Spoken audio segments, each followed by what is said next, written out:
السلام عليكم كسو دو جنالك عبد الله بلديني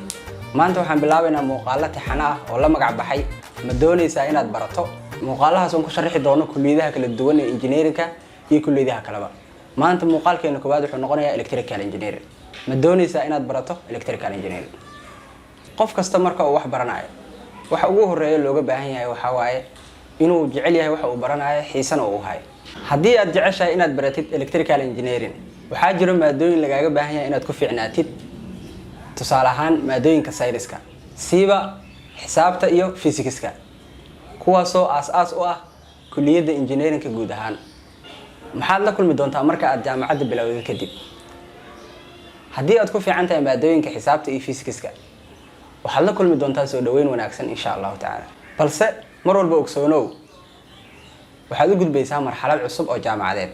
waxaana laga yaabaa inay culeysyo kusoo wajahaan sanadkaada koowaad ee jaamacadda ogow qofka marka uu horumar ku talaabsanayo waxa soo wajaha culeysyo kala duwan ku samir ilaahayna ku xirnaaw mar walba isku day inaad ka gudubto maadooyinka muhiimka ah ee lagu barto electrical engineering maadooyinka electrical engineering lagu barto marka koowaad waxaan u kala qaadaynaa laba qaybood qaybta koowaad oo ah general courses iyo tan labaad oo ah core courses general courseska waxaa lagu qaataa inta badan sanadka koowaad iyo labaad waxaad ku qaadan doontaa maadooyin isku dhaf ah oo ay ku jiraan sida diini taariikh juqraafi afaf computer iyo wixii lamid ah core courses-kana waxaa ka mid ah oo sanadka koowaad lagu qaato maadooyinka aasaasiga ah ee electrical engineering sida basic electric circuits ood ku baran doonto laba maado muhiim ah oo kala ah DC circuits iyo AC circuits xisaabaadka aad ku dhigan doonto electrical engineering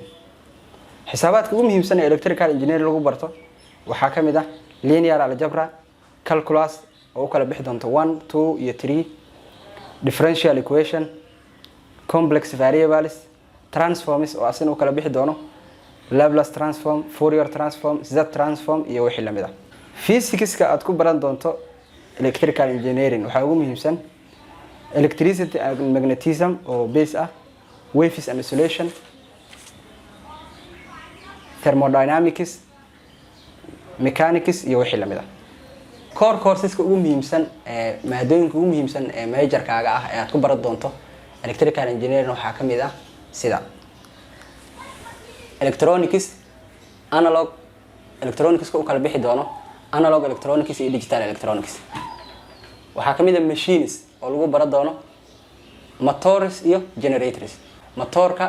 iyo generators farqiga u dhaxeeya ku baran doontaa insha Allah waxaa kale oo ku baran doontaa basic programming oo badanaa lagu barto C programming waxaa kale oo ku baran doontaa oo programming la xiriirta microprocessors and microcontrollers oo ayagana lagu baran doono waxyaabo la dhaho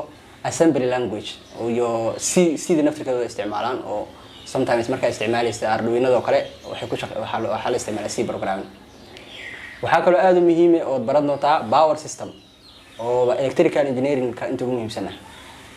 power system-ka waxa uu kala baxaa saddex qaybood oo muhiim ah generation part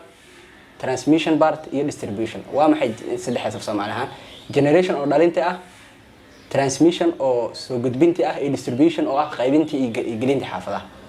waxaad kale ku baran doontaa power electronics oo ah electronics oo si waaweyn waxaad kale ku baran doontaa microwave and antenna engineering oo ah maado aad u muhiim ah oo hadhowdi fil gaar ah aad mustaqbalka u diyaari kartid master iyo PhD waxaa kale ku baran doontaa fundamentals of communication engineering oo ayagana maado aad u muhiim ah waxaa kale ku baran doontaa microelectronics oo microelectronics-kaas waxaa soo galay maadada VLSI oo kale oo ayadana maado muhiim ah iyo wixii lamid ah xirfadaha looga baahan yahay ardayga baranaya electrical engineering xirfadahan aan hoos ku soo wadno ku sheegi doono loogama baahno kaliya ardayga baranaya electrical engineering waxa looga baahan yahay arday kasta oo jaamacad dhiganaya xirfadahaas waxaa ka mid ah oo aad u muhiimsan waxa la isku yiraahdo soft skills sida